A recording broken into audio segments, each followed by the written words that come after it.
அல்லாஹுடைய நல்லடிகளே, நாம் தேர்ந்தெடுத்திருக்கிற தலைப்பு அமல்கள் கூறும் நிபந்தனைகள். இப்போ முதல்ல அமல்கள்னா என்ன? அமல்கள் என்பது அல்லாஹ்வின் திருப்பொருத்தத்தை நாடி செய்கின்ற நற்செயல்கள் அத்தனையுமே அமல்கள் தான். தர்மம், நன்மையை தீமையை தடுப்பது, பாதையில் ஒரு தீங்கு தரக்கூடிய பொருள் இருந்தால் அதை அகற்றுவது, ஏழைகளுக்கு உணவளிப்பது, அனாதைகளை ஆதரிப்பது, இப்படி சொல்லிக்கொண்டே போகலாம். உதாரணத்திற்கு துன்பத்தில் பங்கெடுப்பது, ஒரு சகோதரை பார்த்து மலர்ந்த முகத்தோடு சிரிப்பதும் கூட தர்மம், சிறந்த அமல் என்று அல்லாஹ்வின் தூதர் ஸல்லல்லாஹு அலைஹி வஸல்லம் அவர்கள் கூறியிருக்கிறார்கள். அப்போ எவ்வளவோ நற்செயல்கள் அமல்கள் செய்கின்றோம். காலையில் எழுந்ததுலேருந்து இரவு உறங்கு வரைக்கும் குறிப்பிட்டு ஒரு இஸ்லாமியர்கள் குறிப்பிட்டு ஒரு 10 அமல்களாவது செஞ்சுருவாங்க. அப்போ இந்த அமல்கள் எல்லாம் கொள்ளப்படுகிறதா? அப்படி ஏற்றுக்கொள்ள நாம் என்ன செய்ய வேண்டும் என்பது தான் இந்த ஜும்மாவுடைய சாராம்சம். இப்போ அல்லாஹ் சில அமல்களை நான் ஏற்றுக்கொள்கிறேன், அதற்கு நீங்கள் நிபந்தனைகள் ஒரு சில நிபந்தனைகள் நான் உங்களுக்கு வச்சுருக்கேன். அந்த நிபந்தனைகளில் நீங்கள் வெற்றி பெற்றால்தான் உங்களுடைய அமல்கள், உங்களுடைய வணக்கங்கள், உங்களுடைய பிரார்த்தனைகள் இது அத்தனையுமே ஏற்றுக்கொள்ளப்படும். அப்போது நிபந்தனைனா என்ன? உதாரணத்திற்கு நிபந்தனை என்பது டேர்ம்ஸ் அண்ட் கண்டிஷன்ஸ், விதிமுறைகளும் நிபந்தனைகளும். இப்போ உதாரணத்திற்கு ஒரு கம்பெனியில் ஓனர் இருக்காருன்னா அவருக்குன்னு சில நிபந்தனை வச்சுருப்பார். ஒரு எம்ப்ளாயி எத்தனை மணிக்கு வரணும், ஒரு எம்ப்ளாயி எத்தனை மணிக்கு போகணும், அவருக்கு எவ்வளோ சேலரி கொடுக்கணும், அவர் வேலைக்கு வரலைன்னா எவ்வளோ சம்பளம் பிடிக்கணும், அப்படிங்கிறது ஒரு ஓனர் நிபந்தனை வச்சுருப்பார். ஒரு எம்ப்ளாயி என்ன நிபந்தனை வச்சுருப்பார்?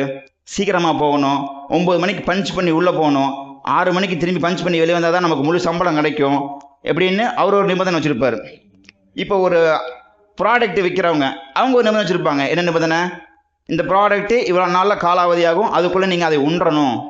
அல்லது இந்த உணவுப் பொருட்கள் அல்லாத ப்ராடக்ட்டுக்கு நீங்கள் இந்த பொருளை வாங்கிக்கிங்க, இதுக்கு 1 இயர் வேரண்டி கேரண்டி எல்லாம் தந்துடுவோம், நீங்களாக உடைச்சா நாங்கள் பொறுப்பு ஏற்றுக்க மாட்டோம், நீங்களாக உடைச்சிங்கன்னா நாங்கள் பொறுப்பு ஏற்க வேண்டாம், அதுவாக டெக்னிக்கல் ஃபால்ட் ஆச்சுன்னா நாங்கள் பொறுப்பு 1 வருஷத்துக்குள்ளே, அதே மீது சர்வீஸுக்கு வந்தாலும் 1 வருஷம் உங்களுக்கு ஃப்ரீ சர்வீஸ் அப்படின்னு சொல்லிட்டு இப்படி எக்கச்சக்கமான நிபந்தனைகள் இந்த உலகத்தில் இருக்குது.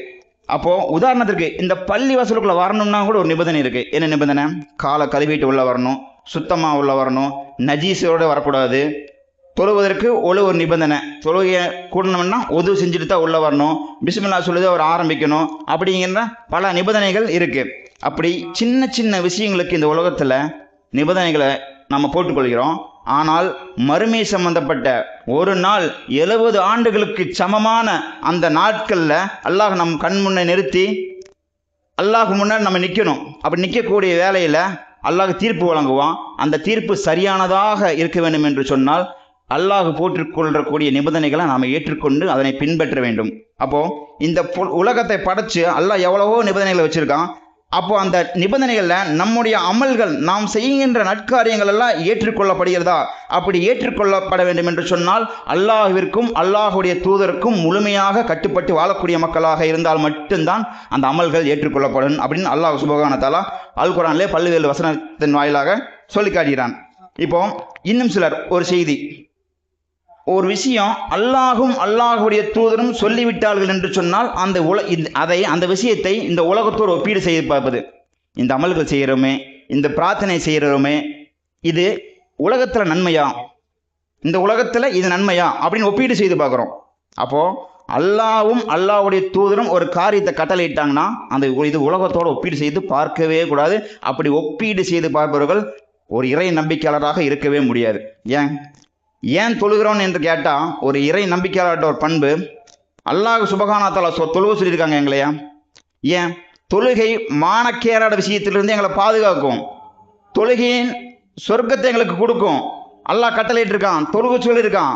தொழுகையின் மூலம் எங்களுக்கு நிறையா சிறப்பம்சங்கள் மறுமையில் கிடைக்கும். ஆனால் இந்த உலகத்தில் எந்த ஒரு சிறப்புமே அதுக்கு இல்லை. தொழுகைக்கு எந்த ஒரு சிறப்புமே இல்லை. மறுமையில் அதனுடைய வெகுமதி மிக அதிகம். அதை புரிந்து கொண்ட மக்களாக நாம் வாழ்கிறோம். சிலர் இறை நம்பிக்கை அல்லாத இஸ்லாமிய அடிப்படை கூட தெரியாத நபர்கள்ட்ட போய் ஏன் தொழுகிறோம் அப்படின்னு கேட்டால் அது ஒரு சின்ன உடற்பயிற்சிங்க, அது ஒரு எக்ஸசைஸ், அதன் மூலமாக உடம்பு ஆரோக்கியமாக இருக்கும். ஏன் நோன்பு வைக்கிறீங்க? நோன்பு வைக்கிறது பார்த்திங்கன்னா அதனால் வயிறு சுத்தமாகுது, அதனால் எங்களுக்கு உடல் ஆரோக்கியம் பெறுது. ஏன் மிஸ்வாக் செய்கிறீங்க? பல் சுத்தமாகுது, அது மூலம் இந்த உலகத்தில் ஏராளமான நன்மைகள் இருக்குன்னு சொல்லிட்டு இப்படியே உலகத்தோடு ஒப்பிட்டு நம்ம நன்மைகள் செய்கிறோம். ஆனால் நல்லா என்ன சொல்லியிருக்கான்? நோன்பு உங்கள் மீதும் உங்களுக்கு முந்தைய சமுதாயத்தின் மீதும் கடமையாக்கப்பட்டது போல் உங்கள் மீதும் கடமையாக்கப்பட்டிருக்கிறது. ஏனென்றால் இதன் மூலம் நீங்கள் இறை அச்சமுடையோட ஆகலாம். அதுக்காக தான் முழுக்க முழுக்க முழுக்க அந்த நோன்பு எதற்காக கடமையாக்கப்பட்டுள்ளது? இறை அச்சமுடையவர்களாக ஆகலாம். அப்போ இப்படி அறிவுக்கு பொருந்தின விஷயத்தை எடுத்து நம்ம ஒரு சில விஷயத்தை செட் பண்ணிக்கிறோம். அறிவுக்கு பொருந்தாத விஷயங்களை தூக்கி எறிஞ்சிடறோம், அமல்கள் உட்பட.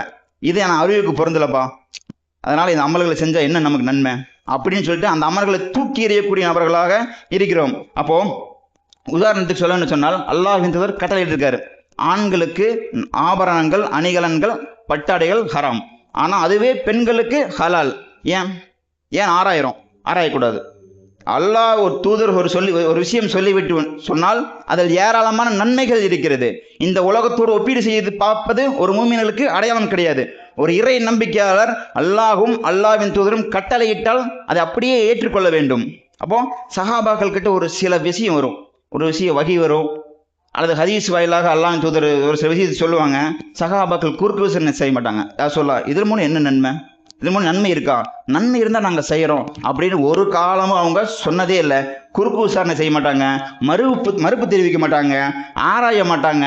ஒரு விஷயம் அல்லாஹ் சொல்லிட்டாரப்பா, அல்லாஹ்வோட தூதர் சொல்லிட்டாரப்பா, நாங்கள் அப்படியே ஏற்றுக்கொள்வோம். அதுதான் உண்மையான ஈமான்.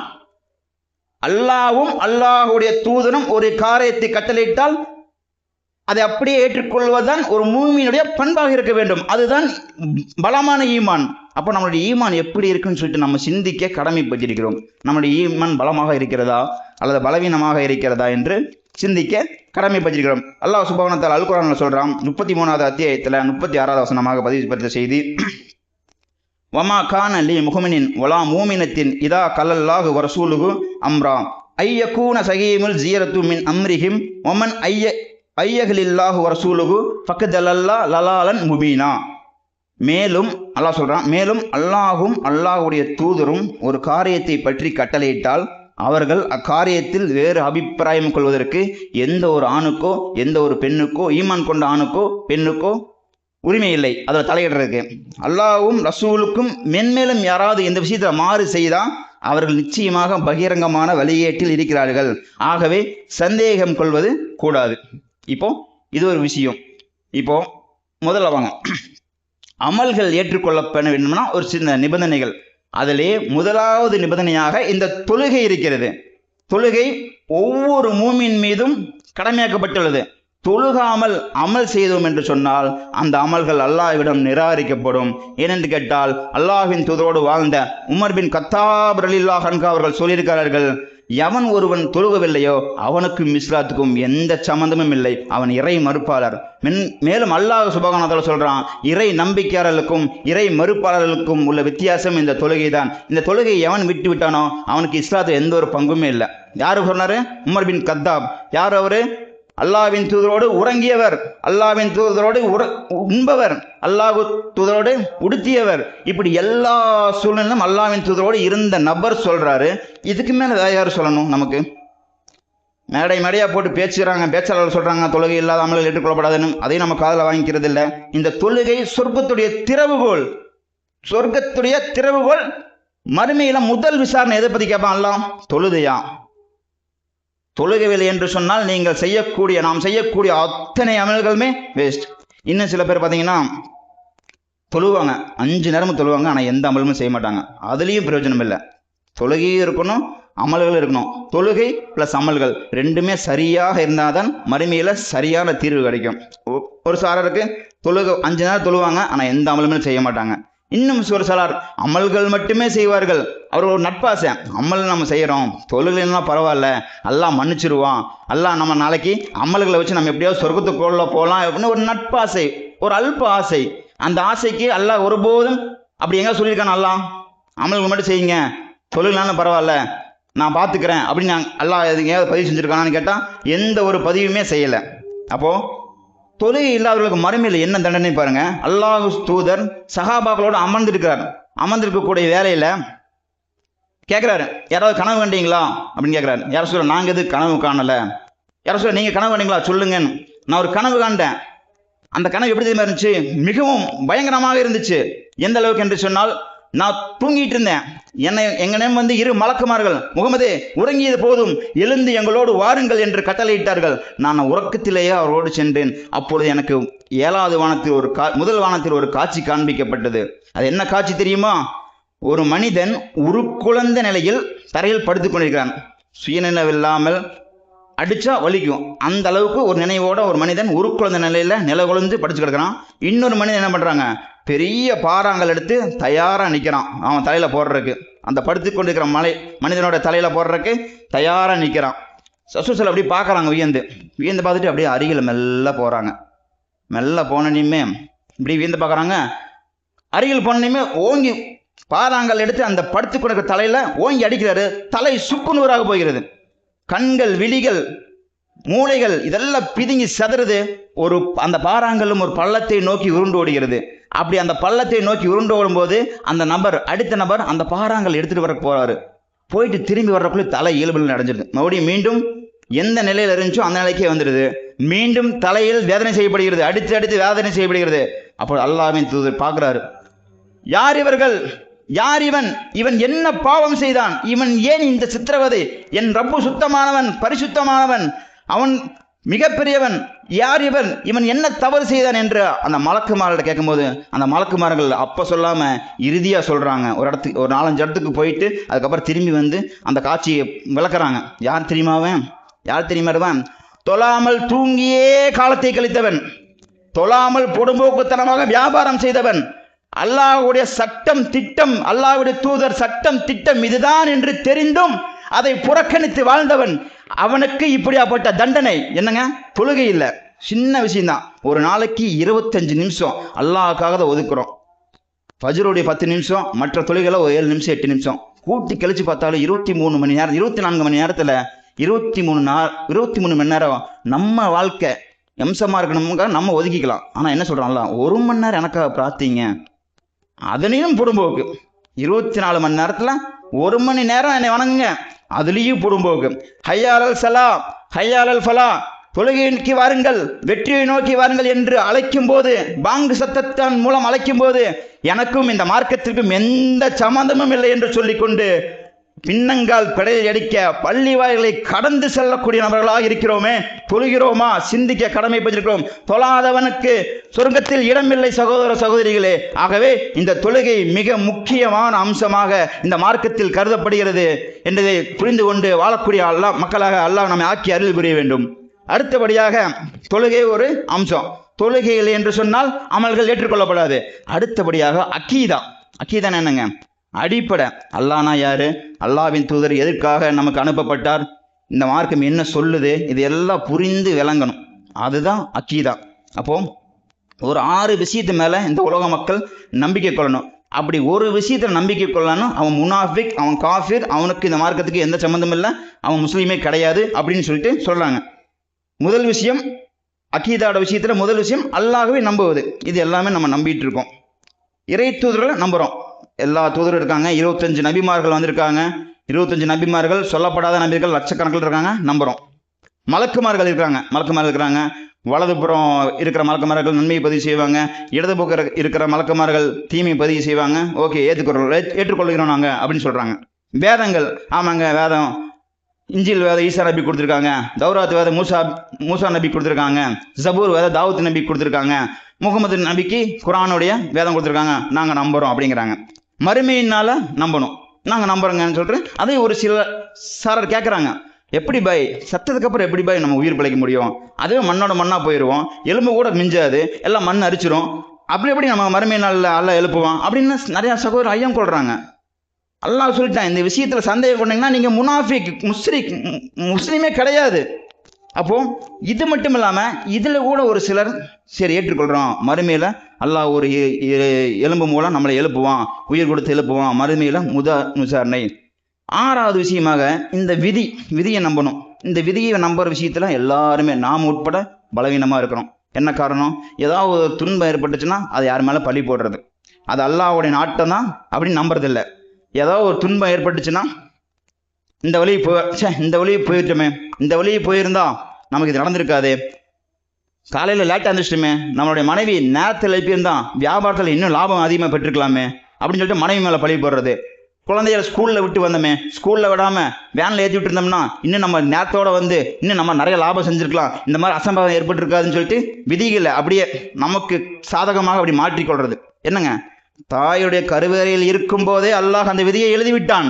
இன்று என்ன நடக்கும், இன்று நீங்கள் எவ்வளவு சம்பாதிப்பீர்கள், இன்று நாம் எவ்வளவு சாப்பிடுவோம், எல்லாமே விதியில் எழுதப்பட்ட ஒன்று. ஆனால் அதுக்கு மாற்றமாக நம்முடைய பேச்சுக்கள் எல்லாம் அப்படிதான் இருக்கு. சார் இன்னைக்கு அங்கே போயிருக்கக்கூடாதா, அங்கே போயிருந்தா இவ்வளோ சம்பாரிச்சிருக்கலாமே, சார் இன்னைக்கு இங்கே போயிருக்கக்கூடாதா, இங்கே போயிருந்தா இவ்வளோ சம்பாரிச்சிருக்கலாமே, பேசாமல் இன்னைக்கு அங்கே கடை போட்டுருக்கலாம், பேசாமல் இங்கே வியாபாரம் செஞ்சுருக்கலாம் அப்படின்னு சொல்லிட்டு விதியை நம்மளுடைய என்னங்க நம்மளே சமாதானப்படுத்திக்கிறோம். அப்போது இதெல்லாம் கூடாது. விதியை மனிதன் நண்பனும். அகீதா என்பது சொர்க்கமா நரகமா தீர்மானிக்கக்கூடிய ஒரு விஷயம். ஒரு மனிதனுக்கு சொர்க்கத்தையும் நரகத்தையும் தீர்மானிக்கக்கூடிய விஷயம். அகீதா சரியில்லை என்று சொன்னால் அமல்கள் ஏற்றுக்கொள்ளப்படாது, பிரார்த்தனைகள் ஏற்றுக்கொள்ளப்படாது. இப்போ சில பார்த்தீங்கன்னா கடுமையாக தொழுவாங்க, வணக்கத்தில் திளைத்திருப்பாங்க, 5 நேரம் தகஜத்துக்கு 6 நேரம் தொழுவாங்க. இபாதத்து குரானை தமிழாக்கத்தை படிப்பாங்க, அரபியிலே படிப்பாங்க, சரளமாக ஓதுவாங்க, தஜ்வீதோட ஓதுவாங்க, நோன்பு வைப்பாங்க, திங்கள் தாங்க சுண்ணத்தான் நோன்பு வைப்பாங்க, பிரார்த்தனை அப்படியே மூழ்கி போயிருப்பாங்க. ஆனால் ஒரு சில விஷயத்தில் பலவீனமாக இருப்பாங்க. தர்கா வழிபாடு, ஷிர்க், அல்லாஹ்விற்கு இணை வைக்கக்கூடிய வேலையெல்லாம் ஷிர்க். வியாழக்கிழமையானா ஃபாத்தியா ஓதணும், வியாழக்கிழமை நைட் யாசின் ஓதி ஃபாத்தியா ஓதி அவுலியாக்கள்கிட்டையும் முன்னோர்கள்ட்டையும் பிரார்த்தனை செஞ்சால் அவங்க கொண்டு வந்து நமக்கு எல்லாமே தந்துடுவாங்க. ஒரு அவநம்பிக்கையில் என்னங்க இந்த மார்க்கத்தில் இல்லாத ஒரு விஷயத்தை எடுத்துக்கொண்டு அதை செயல்படுத்துறது. மேலும் நம்ம முகலால் பரவாயில்ல, இந்த நம்ம கோவை மாவட்டத்தில் சேர்ந்து ஆனாயமலை வச்சுன்னு பரவாயில்ல. இதுவே ஒரு அவுட்ரு வெளிப்புற கிராமங்களில் போனால் சர்வசாதாரணமாக ஜோசியம் பார்க்குறாங்க, குறிஸ் கேட்குறாங்க, ராசிபலன் காலைல 7 மணி ஆனால் டிவி போட்டு ராசிபலன் இன்னைக்கு என்னுடைய ராசிக்கு என்ன சொல்கிறாங்க அப்படின்னு சொல்லிட்டு கேட்குறாங்க. இவங்களெல்லாம் அச்சுமூட்டி எச்சரிக்கக்கூடிய நிலையில் நம்ம இருக்கிறோம். ஏன்னா நமக்கு அல்லாஹ் இந்த தௌஹீதையும் இந்த இஸ்லாத்தையும் கொடுத்துட்டான். ஆனால் நம்ம என்ன பண்ணுறோம், புறம்போக்குத்தனமாக வியாபாரம் என்று சொல்லிக்கொண்டு வியாபாரத்திலேயே மூழ்கி போயிருக்கிறோம் தவிர பிற மனிதர்களை பற்றி நாம் கவலைப்படுவதில்லை, பிற மனிதர்களுடைய சொர்க்கத்தை பற்றி கவலைப்படுவதில்லை. மார்க்கம் தெரியாத காரணத்தினால் சிலர் மூட நம்பிக்கையில் மூழ்கி போயிருக்கிறார்கள். அவங்கள்ட்ட போய் சொல்கிறோம். உதாரணத்திற்கு நம்ம மகளாலேயே சரி நிறைய பேர் இருப்பாங்க, அவங்கள்ட்ட போய் இதுதான்ப்பா மார்க்கம், இப்போ ஆதாரம் அல் குர்ஆன்ல எல்லாம் பதிவு செஞ்சுருக்காங்க பாரு, இதுதான் ஆதாரம், ஹதீஸ்ல சொல்லியிருக்காங்க பாரு ரசூல்லா, இதுதான் ஆதாரம் சொன்னால் அவங்க சொல்கிறாங்க, நாங்கள் எங்களுடைய மூதாதையர்கள் எதை பின்பற்றினார்களோ அதைத்தான் பின்பற்றுவோம். நீ புதுசாக வந்து நீங்கள் எங்களுக்கு சொல்லிக் கொடுக்காத, எங்களுடைய மூதாதையர்கள் எல்லாம் பதிவு செய்யலாம். நீங்கள் அவர்களிடம் அச்சமூட்டி எச்சரித்தாலும் அவர்கள் நாங்கள் எங்கள் மூதாதையர்கள் எதை செய்தார்களோ அதைத்தான் நாங்கள் செய்வோம். அல்லாஹ் திருப்பி கேட்குறான் அவங்கள்ட்ட, உங்கள் மூதாதையர்கள் குருடர்களாக இருந்தாலும் செவிடர்களாக இருந்தாலுமா, எப்படிங்க பார்வையற்றவர்களாக இருந்தாலும் காது கேட்காதவனாக இருந்தாலும் நீங்கள் அவங்க பின்னாடி போயிடுவீங்களா அப்படின்னு அல்லாஹ் சுப்ஹானஹு வ தஆலா அல் குர்ஆன்ல கேட்குறான். அப்போது பார்வையில்லாத பின்னாடி என்ன போனால் என்னங்க, அவருக்கு தெரியாது சாலை எதுன்னு தெரியாது, சாக்கடை எதுன்னு தெரியாது, பின்னாடி போய் நம்மளும் விழுக வேண்டியதான். ஒரு செவிடர்கிட்ட ஒரு விஷயம் குறை சொல்வதற்காக சொல்லவில்லை, அவர்களுக்கு அல்லாஹ் கொடுத்த அது சோதனை. அவர்கள் பின்னாடி அல்லாஹ் ஊமையை சொல்கிறான். செவிடர்கிட்ட போய் ஒரு விஷயத்த சொன்னால் அவர் காது கேட்குமா? அப்படிதான் இருக்கு அவங்களுடைய நிலைப்பாடுகள். அப்போது இன்னும் சிலர் என்ன பண்ணுறாங்கன்னா, மரண வீட்டில் ஜனாசா முன்னாடி உட்காந்து குரான் ஓதுறது மார்க்கத்தில் இல்லாத ஒன்று. குரான் என்பது யாருக்கு? குரான் எதற்காக? ஒவ்வொரு அடியானுக்கும், ஒவ்வொரு உயிருள்ள அடியானுக்கும் அச்சமூட்டி எச்சரிப்பதற்காகவே பதிவுப்பட்டது தான் இந்த அல் குரான். ஆனால் என்ன பண்ணுங்க, நாங்கள் ஜனாசா வீட்டில் குரான் ஓதுன்னு சொல்லிட்டு ஒரு 4-5 பெண்கள் கூட சில ஆண்களை சேர்ந்து ஜனாசாட்ட போய் வாக்கி முசலா தவா துஜக்கா தொழுகை நிலைநாட்டுங்கள், ஜக்காத்தை கொடுத்து வாருங்கள், இன்னும் நீங்கள் நிறைய அமல் செய்யுங்க, பவேலில் முஸ்லின் கவனம் எல்லாம் தொழுகாதீங்கன்னு சொல்லிட்டு ஜனாசாட்ட போய் சொன்னான். ஜனாசா எந்திரிச்சு வந்து மீண்டும் அதுக்கு வாய்ப்பு கொடுக்க போகிறோமா? எல்லாம் வாய்ப்பு கொடுப்பானா அதுக்கு ஜனாசாக்கு? அவ்வளோதான், முடிஞ்சு. ஒரு நிமிஷம் முந்தவும் மாட்டார், ஒரு நிமிஷம் பிந்தவும் மாட்டார் இந்த ஜனாசா. அவருக்கு மீண்டும் வாய்ப்பும் வழங்கப்படாது. அவர் கேட்பார், ஆனால் வாய்ப்பு வழங்கப்படாது. அவர்கிட்ட போய் நீங்கள் தொழுவுங்க, ஜக்காத்து கொடுங்க, நீங்கள் மறுமையில் வந்து இந்த உலகத்தில் நிறைய அமல் செய்யுங்க அப்படின்னு சொல்லிட்டு அவங்கள்ட்ட போய் அச்சமூட்டி எச்சரித்தான் அவர்களுக்கு விளங்குமா? இதெல்லாம் பித்தத், இஸ்லாம் காட்டித்தராத ஒன்று. அல்லாஹ் சுப்ஹானஹு சொல்கிறான், நாம் இந்த குரானை ஒரு மலையின் மீது இறக்கி இருந்தால் அந்த மலை அச்சத்தின் காரணமாக வெடித்து சிதறி இருக்கும். அப்போ நம்ம உள்ளத்தில் ஒரு புன்முறுவல் ஏற்படலைன்னா நாம் இன்னும் அந்த குரான் பக்கம் செல்லவில்லை. அப்போது அக்கீதா இல்லை என்று சொன்னால் நம்முடைய அமல்கள் ஏற்றுக்கொள்ளப்படாது. அடுத்தபடியாக 3வது நிபந்தனை தௌஹீத் சிந்தனை. தௌஹீத் என்று சொன்னால் பிறருடைய பார்வையில் விரலாட்டி தொழுபவன், தலையில் தொப்பி இல்லாமல் தொழுபவன், மேலும் மார்பில் மேல் தக்பீரை கட்டுவன் என்று ஒரு பார்வை, பிறருக்கு ஒரு பார்வை, இவன் தௌஹீத்வாதி, விரலாட்டி தொழுகிறான், அத்தகையத்தில் நிலத்தில் உட்காடுறான், தொப்பி போடாமல் தொழுகிறான், அப்படிங்கிறது தான் நம்மளுடைய பார்வையிலும் தௌஹீத். அப்போது தௌஹீத் என்றால் என்ன சொல்கிறாங்கன்னா, அல்லாஹுவை ஒருமைப்படுத்தக்கூடிய ஒரு பண்பு. முழுக்க முழுக்க எந்த ஒரு காரியம் நடந்தாலும் அல்லாஹின் அனுமதி என்று நடக்காது. ஒரு இலை மரத்தின் மீது உதிர்வதாக இருந்தாலும் அல்லாஹுடைய அனுமதி இல்லாமல் அது உதிர்வதில்லை, அதை நம்பணும். அதுதான் உண்மையான தௌஹீத்வாதியோட பண்பு. அல்லாஹ் சுப்ஹானஹு வ தஆலா பதிவு செய்கிறான் 18வது அத்தியாயம் 107வது வசனமாக, இன்னல்லதீன ஆமனு வாமினு சாலிஹாத்தி கானலகும் ஜன்னாத்தி ஃபிர்தௌசி நுசிலா.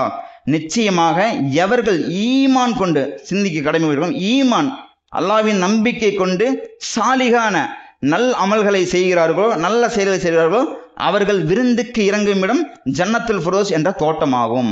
அப்போ ஈமான் கொண்டு இருக்கணும், நற்செயலை செய்யணும், அப்பதான் அவங்களுக்கு ஜன்னத்துல் ஃபிர்தௌஸ் என்ற சொர்க்கம். ஈமான் மட்டும் கொண்டு அமல்கள் செய்யலைன்னா இல்லை, அமல்கள் மட்டும் செஞ்சு ஈமான் கொள்ளாமல் தொழாமல் இருந்தோம்னா இல்லை. அப்போ அமல்கள், அனைத்து அமல்களும் நாம் அல்லாஹ்விற்கு மட்டுமே செய்ய வேண்டும், பிறர் பார்ப்பதற்காக செய்யக்கூடாது. உதாரணத்திற்கு தௌஹீத் என்ற போர்வையை போத்தி கொண்டு முகல்லால் அப்படி வலம் வருவோம், நான் தௌஹீத், நான் தௌஹீத், நான் தௌஹீத், பித்தர் காரியம் செய்ய மாட்டேன், இந்த மாதிரி விஷயங்களை செய்ய மாட்டேன், அந்த காரியத்துக்கு போக மாட்டேன், இந்த காரியத்துக்கு போக மாட்டேன் அப்படின்னு சொல்கிறது. ஆனால் முகல்லாவை தாண்டிட்டா அந்த போர்வையை கழட்டி தூக்கி விசிறிட்டு சர்வசாதாரணமாக பித்தத் பின்னாடி செல்லக்கூடிய கூட்டமாக இருக்கிறோம்.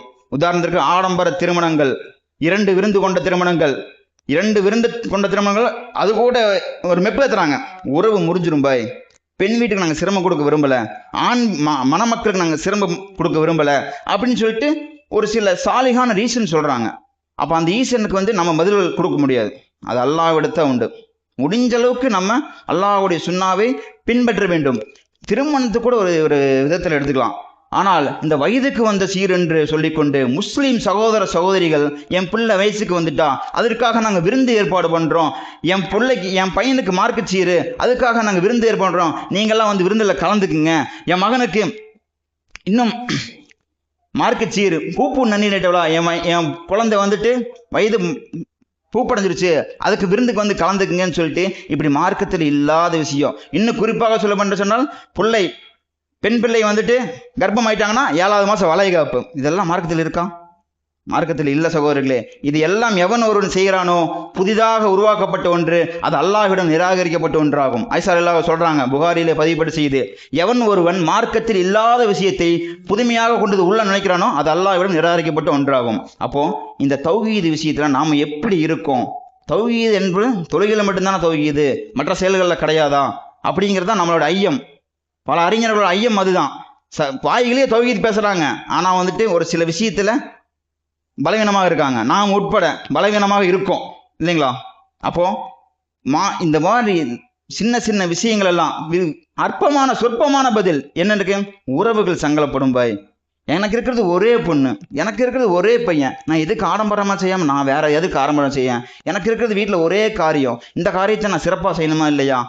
தாக்கத்து அல்லாஹ் சொல்லியிருக்கான், தாக்கத்து உங்களுக்கு எப்படி ஒரு தாக்கத்து இருக்கோ அதன்படி நீங்கள் நடந்து கொள்ள வேண்டும் என்று சொல்லியிருக்காங்க. ஆக கண்ணியத்திற்குரிய அல்லாஹுடைய நல்லடிகளே, முதல் சொன்ன தொழுகை விஷயமாகட்டும், அகீதா விஷயமாகட்டும், தௌஹீத் விஷயமாகட்டும், இதிலெல்லாம் நாம் எப்படி இருக்கோம் என்று சிந்திக்க கடமைப்பட்டிருக்கிறோம்.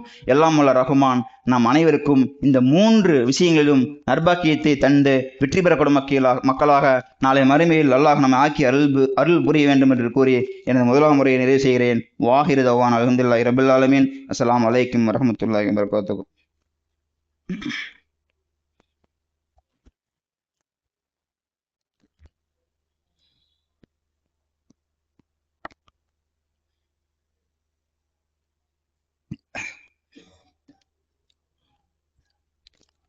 Bismillahirrahmanirrahim. Rabbana atina fid dunya hasanatan wa fil akhirati hasanatan wa qina adhaban nar. Rabbi zidni ilma. Subhana rabbika rabbil izzati amma yasifun. Salamun alal mursalin walhamdulillahi rabbil alamin. கணித்திற்குரிய அல்லாஹ்வுடைய நல்லடிகளே, அமல்கள், நாம் செய்யக்கூடிய அமல்கள் ஏற்றுக்கொள்ளப்பட வேண்டும் என்று சொன்னால் அல்லாஹ்வுடைய கட்டளையும் அல்லாஹ்வுடைய தூதர் கட்டளையும் நாம் நிறைவேற்ற வேண்டும். அப்படி இருந்தால் மட்டும்தான் நம்முடைய அமல்கள் ஏற்றுக்கொள்ளப்படும். அதில் முதலாவது விஷயம் தொழுகை, இரண்டாவது விஷயம் அக்கீதா, மூன்றாவது விஷயம் தௌஹீத் சிந்தனை. இந்த மூன்றுலையுமே ஃபெயில் ஆகிட்டோன்னு சொன்னால் அமல்கள் ஏற்றுக்கொள்ளப்படாதுன்னு சொல்லிட்டு அல்லாஹ் சுப்ஹானஹு வ தஆலாவும் அல்லாஹ்வின் தூதரும் நமக்கு கட்டளையிட்டிருக்காங்க. இப்போ காலையிலேருந்து ஒருத்தர் அமல் செஞ்சுட்டே இருக்காரு. காலையில் எந்திரிக்கிறாரு, அமல் செய்கிறாரு, பதிவு செய்யப்படுது, வழக்கமானவர்கள்ட்ட பதிவு செய்யப்படும். இந்த அமல் செஞ்சுருக்காரு, 1 மணிக்கு இந்த அமல் செஞ்சுருக்காரு, 3 மணிக்கு இந்த அமல் செஞ்சுருக்காருன்னு சொல்லிட்டு ஒரு 100 மார்க்குக்கு அமல் செஞ்சுருக்காரு. அல்லாஹ் மறுமையில் கேட்பான், எங்கே ஃபஜ்ர் தொழுதுருக்காரு அவர் பாருங்க. ஃபஜ்ர் அவர் எங்கே தொழுதுருக்காருன்னு பாருங்க. எல்லாம் அவர் ஃபஜ்ர் தொழுகவே இல்லை. எல்லாம் அப்படியா? லுகர் எங்கே தொழுதுருக்காருன்னு பாருங்க. எல்லாம் லுகர் எங்கேயே தொழுகவே எல்லாம். அசர் இல்லை, மகரிப் இல்லை, இஷா இல்லை, இப்படி எல்லாம் இல்லை இல்லை இல்லைன்னு சொன்னால் நான் அல்லாஹ் மறுமையில் என்ன பண்ணுவான், அவரோட அமல்லாம் கொண்டு வாங்க அப்படின்னு சொல்லி அப்படின்னு ஒரு ஊதிடுவான். சாம்பலாட்ட அப்படி அந்த மாமலம் பறந்துடும். சொல்லுவான், போய் பொறுக்கி எடுத்துங்க உங்களை அமலையா பொறுக்கி எடுத்துடுவாங்கம்பாங்க. தொலைவ முடியுமா? சாம்பல் மண்ணோடு மண்ணாக போய்விடும். அந்த சாம்பலை போய் தொலைவ முடியுமா? அப்போ தொழுகை என்பது மிக முக்கியமான ஒரு பண்பு. அடுத்தபடியாக இஹ்லாஸ். இந்த இஹ்லாஸுடைய பண்பு, இஹ்லாஸ் என்றால் என்ன? உள்ள தூய்மை, மன தூய்மை, உள்ளத்தில் இருக்கிற அழுக்கு இல்லாமை. இந்த அழுக்கோட தான் நம்ம பல சகோதரர்கிட்ட பழகிட்டு வர்றோம். இஹ்லாஸ் நம்முடைய இருக்க வேண்டும் என்று சொன்னால் முதலில் அல்லாஹ் யார் என்று தெரிய வேண்டும், தொழுக வேண்டும், அல்லாஹ்வுடைய தூதர் என்ன கட்டளையிட்டிருக்கார் என்று தெரிய வேண்டும், மேலும் நோன்பு கரெக்டாக செய்ய வேண்டும், அமல்கள் செய்ய கரெக்டாக செய்ய வேண்டும், சரியாக செய்ய வேண்டும். இதெல்லாம் இருந்தாதான், இந்த 3 பண்புமே இருந்தாதான் அந்த இஹ்லாஸ் என்ற பண்பு நம்மள்கிட்ட உட்காரும். இந்த 3மே இல்லைன்னா இஹ்லாஸ் யார்ட்டையுமே இருக்காது. அப்போ பிறருக்காக செய்வது உள்ள தூய்மை கிடையாது. தொழுகிறோம், பிறர் பார்க்கணும், பிறர் மெச்சணும் என்பதற்காக தொழுகிறோம். உபதேசம் செய்கிறோம், பிறர் பார்க்கணும், பிறர் மெச்சணும் என்பதற்காக உபதேசம் செய்யக்கூடாது. அல்லாஹ் பார்த்துட்டு இருக்கான், அல்லாஹ்வோட தூதர் கட்டளையிட்டு இருக்காரு, அதனால் நாங்கள் செய்கிறோம். உனக்கு வேண்டி செய்ய முடியாது, அவருக்கு வேண்டி செய்ய முடியாது. சில பேர் பார்த்தீங்கன்னா மனைவிமார்கள் எழுப்பி விட்டுருவாங்க, தொழுகு போங்க தொழுகு போங்க தொழுகு போங்கன்னு. மனைவிக்காக எந்த தொழுகு போவார், என்னடா இந்த பொம்பளை சும்மா சொல்லிகிட்டே இருக்காங்களேன்னு சொல்லிட்டு மகனுக்காக தொழுகு போகிறது. அல்லது குழந்தையா இருந்தால் பெற்றோர் தொழுகுங்க தொழுகுங்க தொழுகு போங்கன்னு சொல்லி அப்படியே தொழுகு சொல்லாதான் போவாங்க. பெற்றோருக்காக தொழுவது இதெல்லாம் அனுமதி கிடையாது. நீங்கள் தொழுகலைனாலும் அல்லாஹ்வோட அந்தஸ்தில் ஒரு படி ஏறவும் செய்யாது, இறங்கவும் செய்யாது. அல்லாஹ்க்கு தேவைகளற்றவன், அல்லாஹு சமது, அல்லாஹ் எந்த தேவையமற்றவன். அப்போ இந்த உலகத்தில் இஹ்லாஸ் என்று சொன்னால் நம்ம அமலை ஏற்றுக்கொள்ளப்படாது.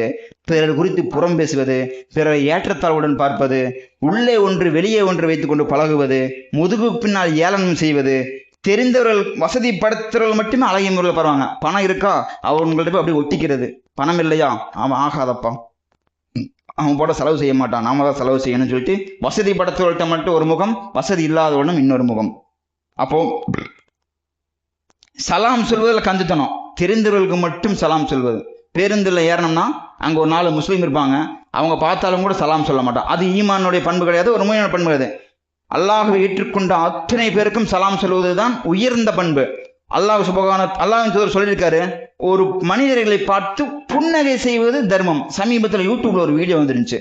ஒரு முஸ்லீம் நபர் ஒரு காஃபிர்கள்ட்ட போய் தேடி தேடி தேடி தேடி பேட்டி எடுக்கிறார். என்ன கேள்வினா, புன்னகை செய்வது கூட தர்மம்னு சொல்லிட்டு ஒருத்தர் சொல்லியிருக்காரு, அவர் யாருன்னு தெரியுமா அப்படின்னு கேட்டு ஆப்ஷன்ஸ் கொடுக்குறாங்க. Option A Abdul Kalam, option B Jawaharlal Nehru, option C Muhammad ஸல்லல்லாஹு அலைஹி வஸல்லம் சொல்லிட்டு ஆப்ஷன் கொடுக்குறாங்க. அதில் அந்த காஃபிரோட பதில் எல்லாமே அல்லாஹ்வின் தூதரோட பேர் தான் வருது. ஏன் அந்த அளவுக்கு இஸ்லாம் மார்க்கம் பரவி கொண்டிருக்கிறது? எந்த அளவுக்கு ஏன்னு கேட்டிங்கன்னா, அப்துல் கலாம் ஐயா ஒரு அறிவியல், அவர் இதை பற்றி பேச வாய்ப்பில்லை. ஜவஹர்லால் நேரு ஒரு அரசியல்வாதி, அவர்கள் இதை பற்றி பேசவில்லை. பேச வேண்டும் என்று சொன்னால் இந்த தீர்க்கதரிசியான முகமது ஸல்லல்லாஹு அலைஹி வஸல்லம் மட்டும்தான் அதை பேசியிருக்க வேண்டும் என்று சொல்லி அத்தனை காஃபிர்களும் ஒரே மாதிரி பதில் சொல்கிறாங்க. ஒரு சிலர் மட்டும் இப்போ தவறான பதில் சொல்கிறாங்க, அவங்களுக்கு விளக்கப்படுது. அப்போது புன்னகைப்பது ஒரு தர்மம்னு சொல்லிட்டு அல்லாஹ்வின் தூதர் சொல்லியிருக்காரு. ஏதோ ஒரு காரணத்தால் குரோதம், எதிர்ப்பு, பகைமை காரணமாக ஒரு சகோதரிடம் எப்படி பழக வேண்டும் என்று தெரியாமல் அவர் ஏதாவது செஞ்சுட்டா திருப்பி அவருக்கு அந்த பதிலடி கொடுத்தே ஆக வேண்டும் என்று சொல்லி நம்முடைய நிறைய சகோதரர்கள் அப்படி பழகி கொண்டிருக்கிறோம். அப்போ அல்லாஹ் சொல்கிறான் அல் குர்ஆன்ல 40வது அத்தியாயம் 14வது வசனத்தில், ஃபதுல்லாஹு முக்லிசீன லஹுத்தீன வலவு கரிகள் காஃபிரின், காஃபிர்கள் வெறுத்த போதிலும் நீங்கள் முற்றிலும் அவனுக்கே வழிபட்டு மார்க்கத்தில் பரிசுத்தத்துடன் அல்லாஹ்வே அலையுங்கள். வெறுப்பாங்க, நம்ம உள்ள தூய்மையாக இருக்கிற காரணமாக, அல்லாஹ்வை ஏற்றுக்கொண்ட காரணமாக வெறுப்பாங்க நம்மளைய. முஸ்லீம் சகோதரர்களே வெறுப்பாங்க. அதுக்காக நீங்கள் மனம் தளர்ந்து விடாதீர்கள். உள்ள தூய்மையோட எங்கிட்ட வந்து பிரார்த்தனை செய்யுங்க, நான் உங்களுக்கு வெகுமதி தர்றேன். இம்மையிலே வெகுமதி தருவேன், இம்மையிலே கணித்து தருவேன், மறுமையிலே கணித்து தருவேன். அப்போ இந்த பரிசுத்தம், இந்த உள்ள தூய்மை, கலப்படம் இல்லாத இந்த உள்ளம் யார்கள்ட்ட இருக்கிறதோ அவர்களுடைய அமல்கள் தான் ஏற்றுக்கொள்ளப்படும். ஆக கண்ணியத்திற்குரிய அல்லாஹுடைய நல்லே, அப்படியாப்பட்ட நற்பாக்கியத்தை அல்லாஹ் எல்லாம் வல்ல ரஹ்மான் நமக்கு தந்து அருள்பெறும் என்று கூறி இந்த ஜும்மா வரை நிறைவு செய்கிறேன். வாஹிர தவானா அல்ஹம்துலில்லாஹி ரப்பில் ஆலமீன். அஸ்ஸலாமு அலைக்கும் வரஹ்மத்துல்லாஹி வபரகாத்துஹு.